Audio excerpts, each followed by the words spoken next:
नमस्कार, मैं हूं आपके साथ हिमानी नैथानी। आरएसएस के नेता इंद्रेश कुमार की बात करेंगे, जिन्होंने टीवी पत्रकार से रिश्तों पर कांग्रेसी नेता दिग्विजय सिंह को आड़े हाथों लिया है। इंद्रेश के मुताबिक दिग्विजय सिंह महिला पत्रकार के पति के साथ धोखा कर रहे थे और अगर दोनों की तस्वीरें मीडिया के सामने नहीं आती तो दिग्विजय सिंह अपना रिश्ता नहीं कबूल करते। दिग्विजय से मोदी की तुलना को सिरे से खारिज करते हुए इंद्रेश कुमार ने कहा कि मोदी ने जो किया वो तपस्या है, जबकि दिग्विजय ने जो किया वो भोगवाद है।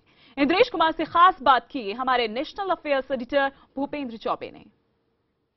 ऐसे ही एक नेता है दिग्विजय सिंह, कांग्रेस के महासचिव। आजकल दिग्विजय सिंह भी अपने आप को कुछ समस्या में पा रहे हैं। ये जो कुछ उनके निजी जीवन में चल रहा है, क्या आपको लगता है कि उनका निजी जीवन रहना चाहिए, उसके ऊपर लोगों को टिप्पणी नहीं करनी चाहिए? ऐसा है कि दिग्विजय सिंह को 4 बातों की एक विशेष आदत है। जरूरत से ज्यादा बोलते हैं,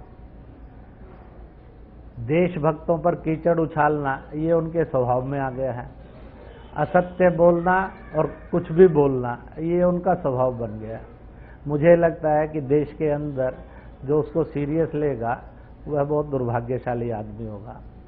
और जो कुछ उनकी अपनी निजी जिंदगी है या सामाजिक जिंदगी है, निजी जिंदगी और सामाजिक जिंदगी ये कभी 2 चीजें नहीं होती।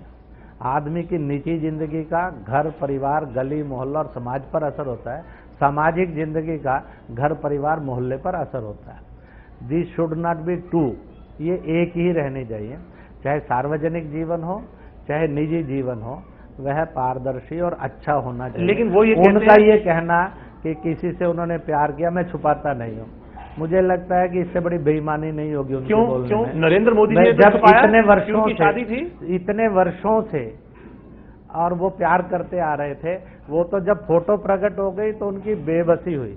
तो आखिरकार किसी आदमी ने झूठ नहीं बोलना। सर मोदी जी ने भी तो मोदी जी ने अपनी बीवी के बारे में नहीं बताया था। कोई जरूरत नहीं पड़ी, जब जरूरत पड़ी उन्होंने बता दिया। तो फिर वैसे जब दिग्विजय सिंह को जरूरत पड़ी तो अगर आपको लगता है दिग्विजय श्रेष्ठ आदमी है तो मैं आपको और आपके मीडिया को बहुत मुबारक। मैं दोनों मतलब मैं ये जानना चाह रहा हूँ कि आपके मुताबिक मोदी जी और दिग्विजय सिंह के बिल्कुल पैरेलल है कि नहीं है? बहुत नहीं, मोदी का जीवन श्रेष्ठ है। हाँ। गृहस्थ जीवन की दृष्टि से भी, पति और पत्नी के आचरण की दृष्टि से। पत्नी को सर छोड़ दिया उन्होंने, छोड़ा नहीं है, भारत भ्रमण के लिए निकल गए। आप बहुत गलत फहमी में, छोड़ा नहीं है।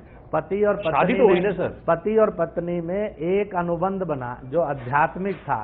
वो ये था कि मैं देश समाज के लिए और धर्म के लिए ऐसा जीवन जीना चाहता हूँ, तुम अपने गृहस्थ जीवन के अंदर और नौकरी करते हो जीवन को जियो। और वो बेचारी दोनों गरीब व्यवस्था में, जैसे रामकृष्ण परमहंस, लेकिन वो गरीबी में जीती हैं। आपको तकलीफ है, उस बहन को कोई तकलीफ नहीं है। हम लोग ये एक नाजायज अनैतिकता कर रहे हैं। आपका प्रश्न बहुत अनैतिकतापूर्ण है। सवाल ये जिस बहन को, यशोदा बहन को गर्व है अपने पति पर, आप उसको तकलीफ दे रहे हैं। You are misleading. और आप एक बहन के प्रति जो आदर्श के साथ जी, जैसे लक्ष्मण जंगल में और उर्मिला जी, जैसे रामकृष्ण परमहंस थे तो शारदा जी। मैं समझ नहीं पा रहा मुझे दिग्विजय सिंह और मोदी में फर्क क्या हुआ, इन दोनों प्रकरणों में फर्क क्या हुआ? कि अगर आप नैतिकता और अनैतिकता को नहीं समझते, नियम अनुशासन को और भोग को नहीं समझते, तो आप नहीं समझ सकेंगे। यू हैव टू, आपको कम से कम 10 साल लगेंगे जब आप आध्यात्म को और भोग को अलग करेंगे। मतलब मोदी जो कर रहे हैं वो आध्यात्म, दिग्विजय सिंह जो कर रहे हैं वो भोगवाद है।